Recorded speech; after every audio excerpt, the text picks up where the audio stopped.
Greetings and welcome. We're wrapping up our look at a passage in chapter 16 of the book of Exodus, the people of Israel and their relationship with God as it evolves throughout their journey in the wilderness. A few years ago I read about different stages of relationship, and there were 5 stages in this particular report that I read. The first stage in relationship is excitement. When you first meet somebody and you're just excited to get to know who they are and learn all kinds of interesting things about them.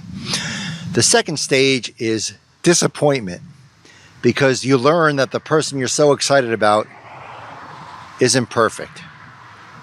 The third stage is acceptance. You learn to accept those things about the person that are less than perfect, that maybe you're not crazy about.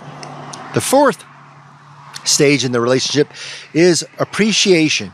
That despite the imperfections and the warts that we all kind of wear and bear, we learn to appreciate each other. Even the things we don't maybe like so much, we learn to appreciate each other for exactly who we are. And then the fifth stage is intimacy.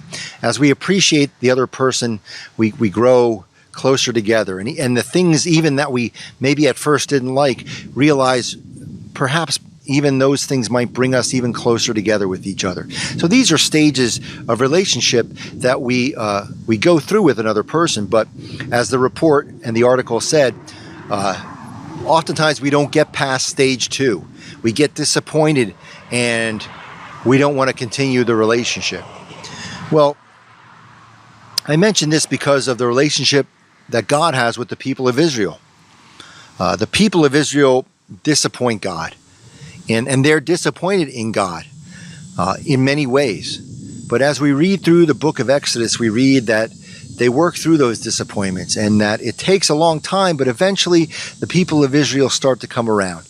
And of course, then they fail again, but then they come around again. And this is a long process as they grow into relationship and intimacy with their God. And so it is, I think, for all of us. Barbara Brown Taylor writes in a book that I read about that this is an ongoing question. Who is God for us? Who is God in our lives? It's not a question we can answer instantly or easily, but this is a question that if we're truly honest in our journeys of faith, it's a question that we will continue to ask.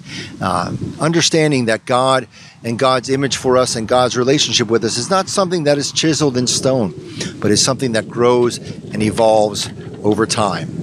And that indeed is not something to be to shy away from or to be afraid of, but is something to embrace, to be curious about, to learn from, and to grow as we strive to grow in our faith, the journey of a lifetime. Amen.